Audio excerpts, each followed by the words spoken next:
5.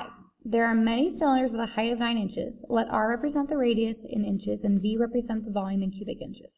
Complete the table relating the radius and volume of the cylinders to height of 9 inches. Write each volume as a multiple of pi or round to the nearest cubic inch. Okay, so full inches.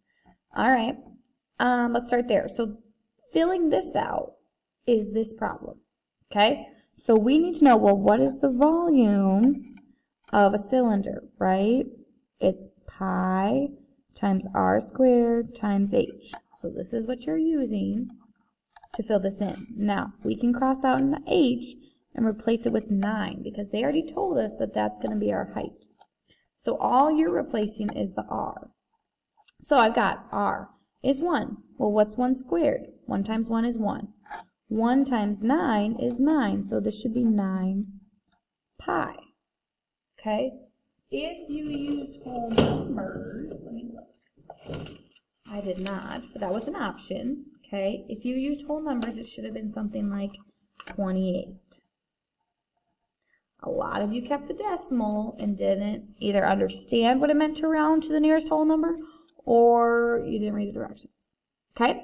Next one. Well, I've got 2 now for my radius, so using my formula, 2 squared is 4.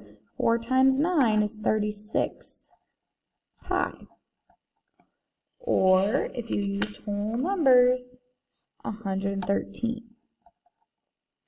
Last one, 3 squared is 9. 9 times 9 is 81. 81 pi. Or you got like 254. Okay, these are what I took for correct answers. I did also take if you wrote a decimal, but you got to make sure you're reading those directions.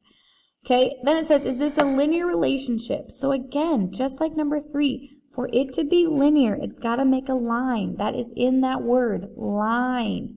To make a straight line, you need to have y equals mx plus b form. That means you need a slope. It needs to have a constant rate if it's a straight line. So using my table, I'm going to divide. Now, I'm just going to either use, well, maybe I'll use the whole numbers. But either way, you can use pi or the whole numbers. But if I take 28, 28 divided by 1, I get 28. 113 divided by 2, right? I'm doing my y by my x, my y by my x, my y by my x. 113 divided by 2, I need a calculator.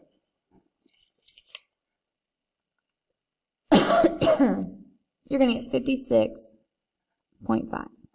And then I've got 254 divided by 3. Already, I'm seeing I don't have a constant value, right?